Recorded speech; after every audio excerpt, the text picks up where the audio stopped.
Kita semua dikejutkan isu viral pekan ini. Katanya, ada seorang perempuan yang bisa memanggil paus orca. Bukan di film, tapi di dunia nyata. Namanya Jessica. Video ini katanya bukti. Tapi tunggu dulu. Apa ini beneran kejadian atau cuma trik kamera dan editan AI? Kalau kalian lihat dengan mata telanjang, mungkin kalian percaya. Tapi kalau kita bedah pakai logika, ceritanya bisa berubah total. Mari kita bedah bersama dalam konten kali ini. Video ini bikin geger internet. Seekor paus orca disebut menyerang seorang pawang bernama Jessica Radcliffe. Gambar dramatis, cerita mengerikan, tapi apakah semua ini benar? Atau cuma kisah yang dipelintir demi sensasi? Mari kita bongkar faktanya. Selamat datang di Wayang Channel. Suara dari rakyat, cerita dari nurani. Di sini kita bicara bukan untuk menyenangkan, tapi untuk menyadarkan.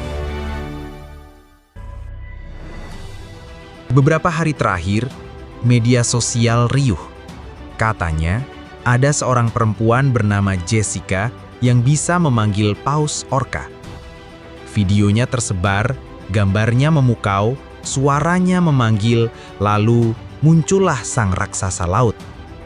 Ada yang percaya ini nyata, ada yang mengira ini dokumentasi langka. Tapi sedikit yang bertanya, benarkah ini terjadi? Mengapa video itu muncul di waktu yang sangat tepat? Siapa yang pertama kali menyebarkannya? Dan yang paling penting, siapa yang diuntungkan dari cerita ini? Kita semua tahu, paus orca bukan hewan yang biasa muncul di pesisir. Mereka punya pola hidup, migrasi, dan perilaku yang bisa diprediksi, tapi tidak bisa diundang sesuka hati. Jadi, ini kisah ajaib atau kisah yang sengaja dibuat untuk menguji seberapa mudah kita percaya. Mari kita lihat fakta yang sesungguhnya. Pertama, mari kita lihat sumbernya. Video yang beredar kualitasnya tinggi, gerakan air dan pausnya sangat mulus. Ini bukan hasil kamera ponsel biasa. Dan jika kita perbesar, ada detail yang aneh. Pantulan cahaya di tubuh paus tidak sinkron dengan cahaya di lingkungan sekitar. Itu tanda kuat manipulasi visual. Kedua, klaim Jessica sang pawang tidak punya jejak rekam di dunia penelitian laut atau konservasi. Saya coba telusuri, tidak ada catatan akademik, tidak ada publikasi resmi, bahkan tidak ada berita lama tentangnya. Nama ini hanya muncul di momen video ini viral. Ketiga, paus orca adalah predator laut yang habitatnya spesifik. Mereka tidak muncul begitu saja di wilayah pesisir tropis tanpa alasan kuat. Migrasi paus orca biasanya mengikuti arus dingin dan ketersediaan makanan, bukan panggilan manusia. Peneliti laut internasional pun membantah bisa memanggil paus secara instan. Keempat, ada indikasi teknologi AI dalam video ini. Beberapa frame menunjukkan efek blending yang khas dari video hasil generatif AI. Artinya, sangat mungkin video ini dibuat, bukan direkam. Dan jika benar buatan AI, kita bicara soal narasi yang sengaja dibentuk, bukan sekedar dokumentasi alam. Kelima, mari kita tanyakan, siapa yang diuntungkan? Setiap kali sebuah hoax besar menyebar, ada dua kemungkinan. Pertama, ada pihak yang mencari sensasi dan popularitas. Kedua, ada pihak yang sengaja mengalihkan perhatian publik dari isu lain yang lebih serius. Dan sayangnya, publik kita mudah teralihkan. Satu video pawang paus bisa membuat ribuan orang lupa membicarakan isu-isu penting yang sedang memanas.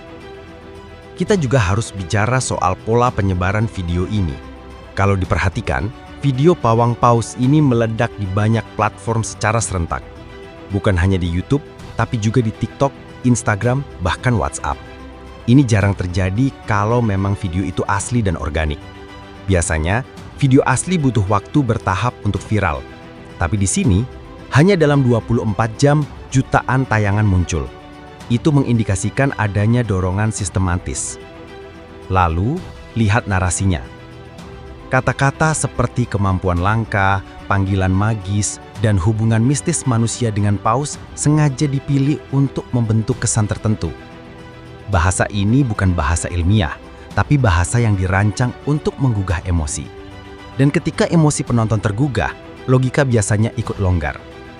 Bahkan, ada versi video yang sudah diberi musik dramatis dan efek suara air yang tidak sesuai dengan gelombang asli. Artinya, ini bukan sekadar dokumentasi. Ini produksi. Masalahnya bukan hanya soal benar atau tidaknya video ini, tapi juga soal bagaimana publik dipermainkan. Ketika kita sibuk berdebat Jessica Pawang Paus ini nyata atau tidak, kita lupa kalau minggu ini ada kebijakan baru yang berpotensi memengaruhi harga BBM, listrik, atau kebutuhan pokok kita. Isu yang lebih besar tenggelam di bawah gelombang konten viral yang penuh drama. Sekarang pertanyaannya, apakah Jessica ini benar-benar pawang paus atau hanya pion dalam permainan konten yang jauh lebih besar? Atau malah ini semua adalah bagian dari skenario yang kita tidak sadari? Satu hal yang pasti, dunia digital itu penuh ilusi. Kadang yang kita lihat bukanlah yang sebenarnya terjadi. Dan kalau kita tidak hati-hati, kita akan menjadi bagian dari penonton yang terhibur, tapi sekaligus tertipu. Kalau menurut kalian, ini murni keajaiban atau rekayasa? Tulis di kolom komentar. Karena dari komentar kalian, kita bisa menilai siapa yang berpikir pakai logika dan siapa yang hanyut di bawah ombak. Oke, itu baru satu sisi ceritanya. Sisanya, kamu akan kaget kalau tonton video berikutnya di Wayang Channel. Karena kami berbicara fakta tanpa batas kompromi.